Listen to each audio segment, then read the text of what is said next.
Dhammapada, les paroles de la loi. Sutra du bouddhisme Theravada.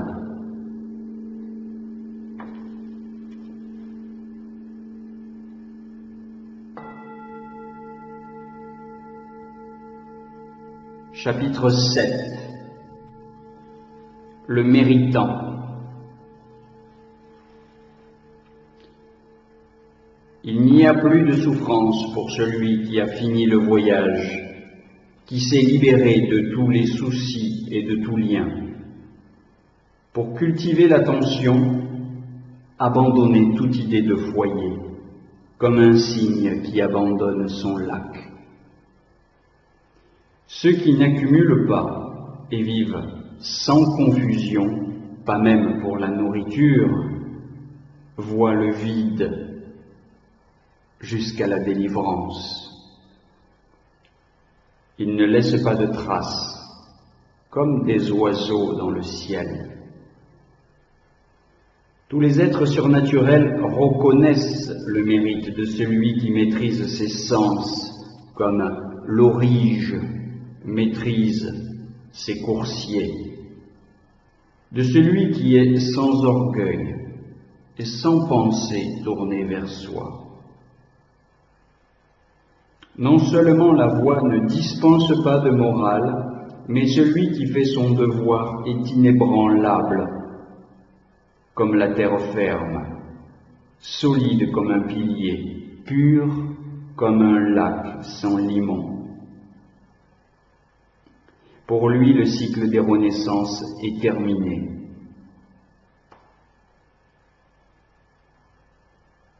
Celui que la connaissance a conduit jusqu'au calme parfait a des pensées et des paroles et des actes parfaitement apaisés.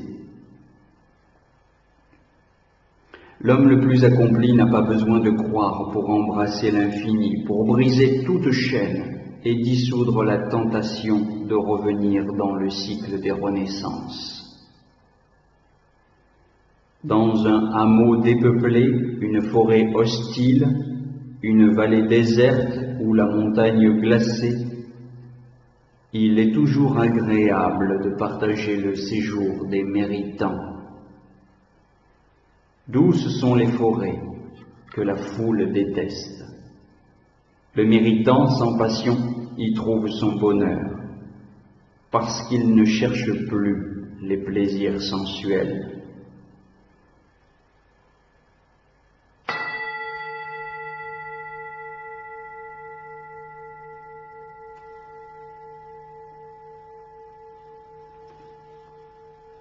Chapitre 8. Les milliers. Un mot bénéfique, apaisant pour celui qui l'entend, vaut mieux que 1000 mots que nul ne comprend. Un verset bénéfique, apaisant pour celui qui l'entend, vaut mieux que 1000 vers que nul ne comprend. À 100 versets que nul n'entend, un verset de la loi est plus utile. Il apporte la paix à celui qui l'entend. Le plus grand conquérant n'a pas vaincu 1000 hommes sur un champ de bataille.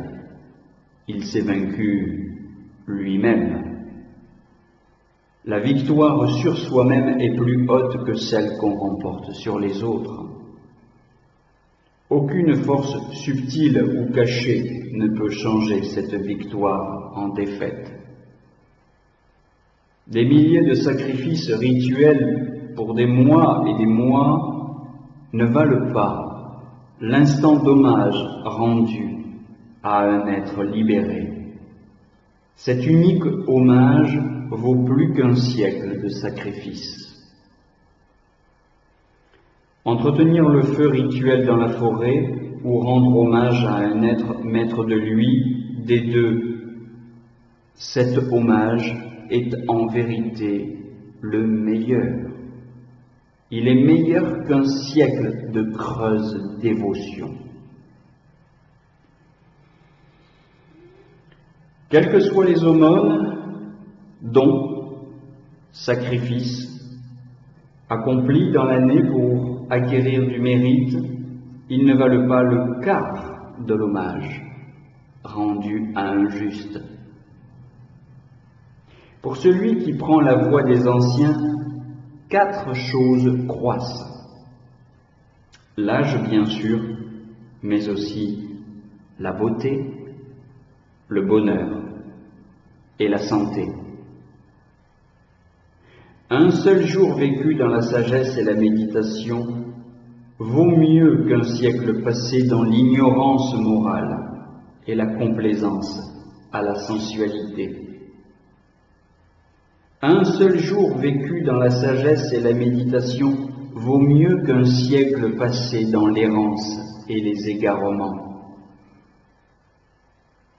Un seul jour vécu dans la sagesse et la méditation vaut mieux qu'un siècle passé dans la paresse et l'indolence.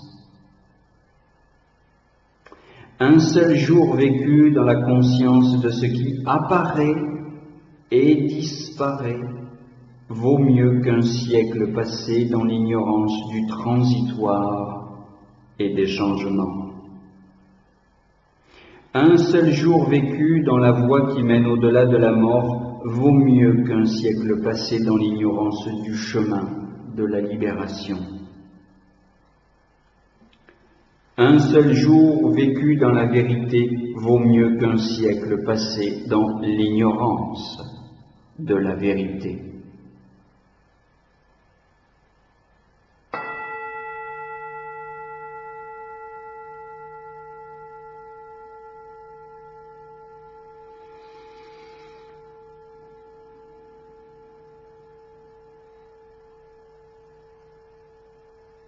Chapitre 9.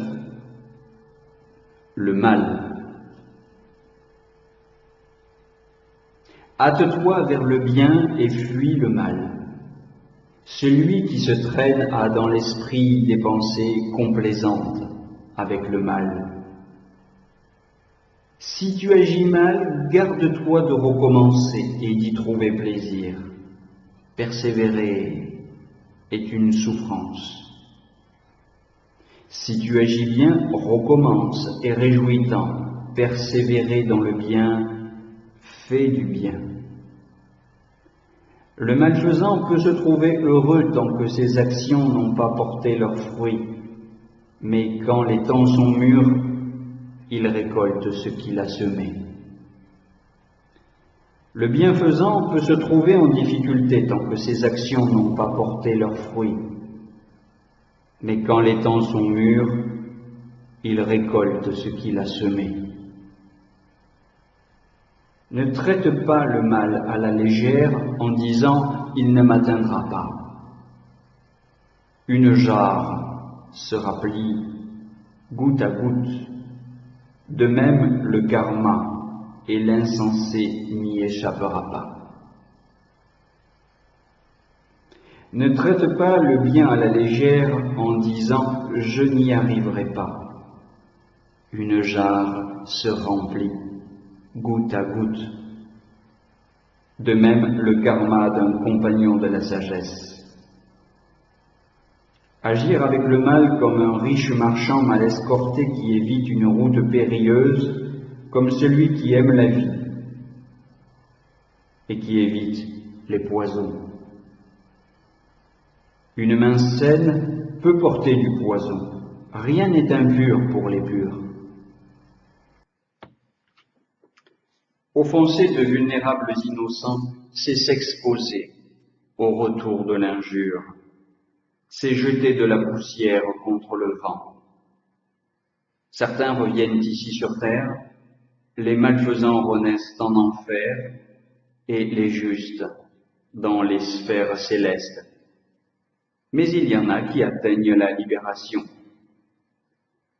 Il n'y a nulle part où échapper aux conséquences de ces actes, ni dans les airs, ni au milieu de l'océan, ni au fond d'une grotte profonde, nulle part sur la terre.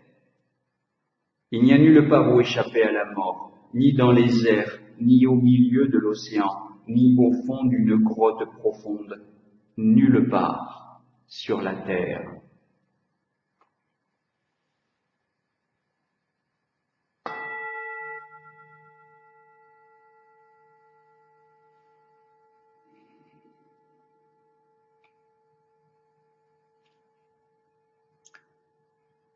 Chapitre 10, le châtiment.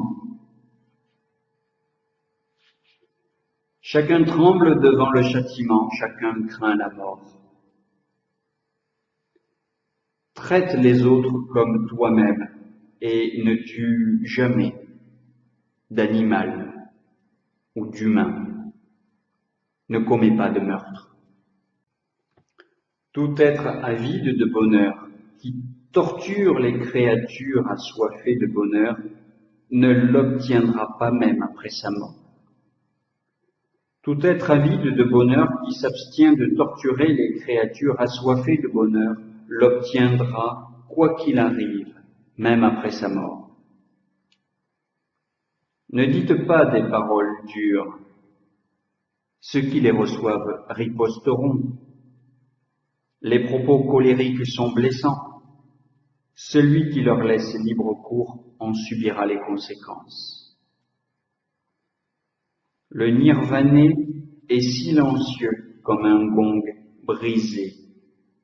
Toute violence, tout ressentiment en lui est apaisé. La vieillesse et la mort nous tirent hors de cette vie comme un troupeau conduit par le bâton du vacher. L'insensé ne fait pas le mal consciemment. Ses propres actes le consument comme un feu. Celui qui fait du mal à celui qui n'en fait pas, qui blesse celui qui n'a blessé personne, viendra bientôt à l'un de ces 10 états. Il subira d'intenses souffrances, des pertes désastreuses, des dommages corporels jusqu'à la maladie ou à la folie. Il sera en lutte avec l'autorité, il sera en butte à de grossières calomnies, il perdra des proches et ses biens, ou bien l'incendie ravagera sa maison. Au moment de la dissolution de son corps, il renaîtra en enfer. Ni la nudité du vagabond, ni les cheveux tressés, ni l'ordure, ni le jeûne, ni le coucher à même le sol, ni le corps enduit de cendre, ni les postures ascétiques ne peuvent purifier un homme qui n'a pas surmonté le doute. Même riche, un homme qui cultive la tranquillité, le calme, l'aménité, la maîtrise de soi pour une vie plus dépouillée, qui renonce à toute violence envers les êtres vivants, celui-là est un méritant, un authentique pratiquant. Il y a dans ce monde des hommes modestes qui évitent les reproches, comme un cheval bien dressé évite le fouet. Sois ardent comme un cheval bien guidé, sois vif, rapide comme un cheval fougueux, et va au but. Par la foi, la vertu, l'effort énergique, la concentration, le discernement de la loi, l'attention, la perfection de la connaissance et de la conduite, libère-toi de ta souffrance.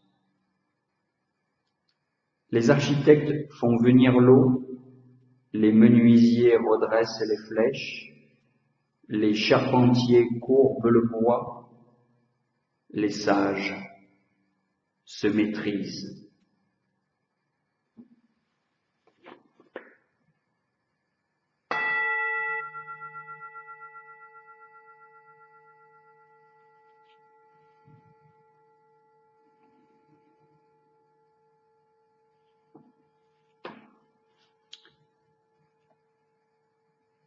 Chapitre 11.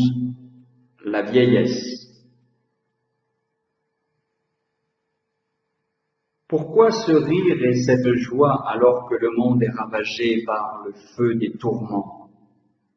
Toi qui te noies dans les ténèbres, pourquoi ne cherches-tu pas la lumière? Sais-tu voir dans la forme de ce corps une masse de souffrance, d'infirmité, de désir vain, un élément impermanent? Ce corps fragile est un nid de misère, périssable, corruptible. Sa vie se termine dans la mort. Quel plaisir y a-t-il à contempler ces eaux blanchies comme des courges d'automne? C'est une forteresse d'os, mais habillée de chair et de sang, habitée par l'orgueil et la jalousie, menacée par la décrépitude et la mort. Même les chars royaux finissent par s'user, a fortiori ce corps, avec l'âge. La loi ne s'use pas, et les sages se la transmettent.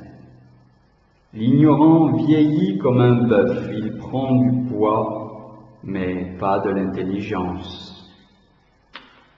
Combien de fois j'ai traversé le cycle des renaissances à la recherche de l'architecte de cette maison, et combien ce fut douloureux, mais j'ai enfin trouvé l'architecte. Il ne reconstruira plus jamais le temple de mon corps. Toutes les poutres sont cassées et le fait est brisé. Le cœur, libéré, a dissous tout désir. Ceux qui n'ont pas mené une vie méritante ou qui dans leur jeunesse n'ont pas acquis les vraies richesses vieillissent à la fin comme de vieux hérons au bord d'un lac sans poisson. Ceux qui n'ont pas mené une vie méritante ou qui, dans leur jeunesse, n'ont pas acquis les vraies richesses, vieillissent à la fin comme des arcs usés, regrettant le passé et leur force perdue.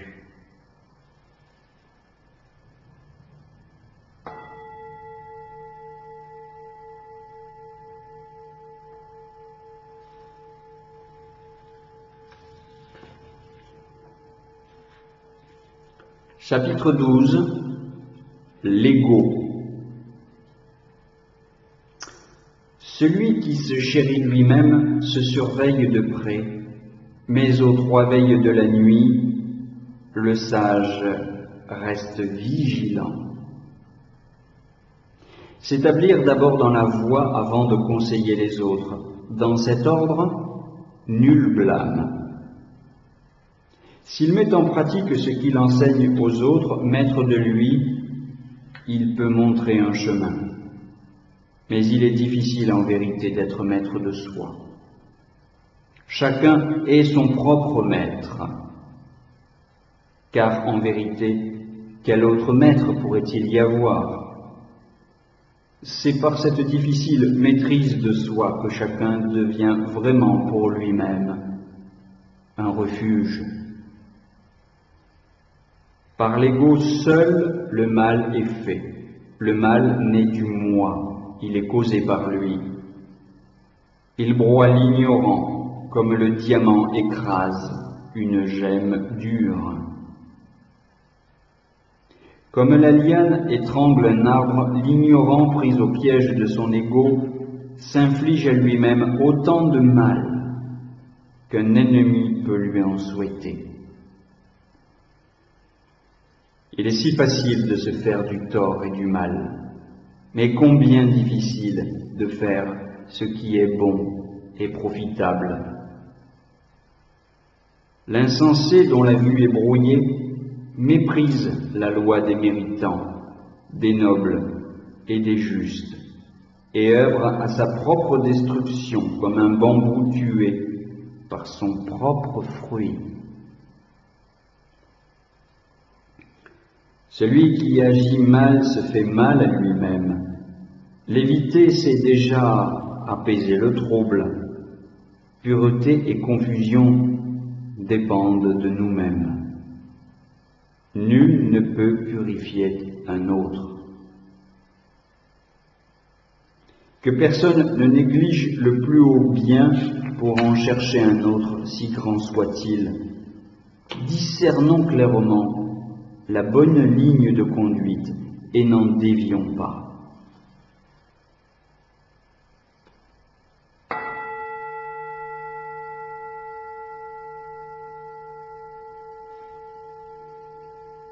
Chapitre 13. Le monde.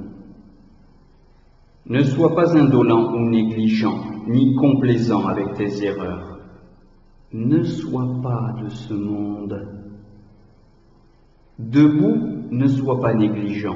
Cherche le chemin de la sagesse. Le sage est heureux dans ce monde et dans les autres, à tous les niveaux de l'être. Cherche la sagesse, pas la vie facile. Celui qui marche dans la voie est heureux dans ce monde et dans les autres, à tous les niveaux de l'être. Vois le monde comme une bulle de savon, comme un mirage, et la mort ne te trouvera pas. Viens, vois ce monde comme le char d'un roi, il attire les insensés, ça n'en vaut pas la peine. Le négligent établi dans la vie vigilante illumine la terre comme la lune qui perce les nuages. Celui qui répare le mal qu'il a fait illumine la terre comme la lune qui perce les nuages. Dans ce monde aveugle, rares sont ceux qui trouvent un chemin.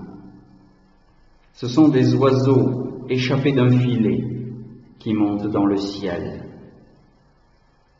Les cygnes volent vers le soleil, ceux qui sont doués de pouvoir voyagent dans l'espace.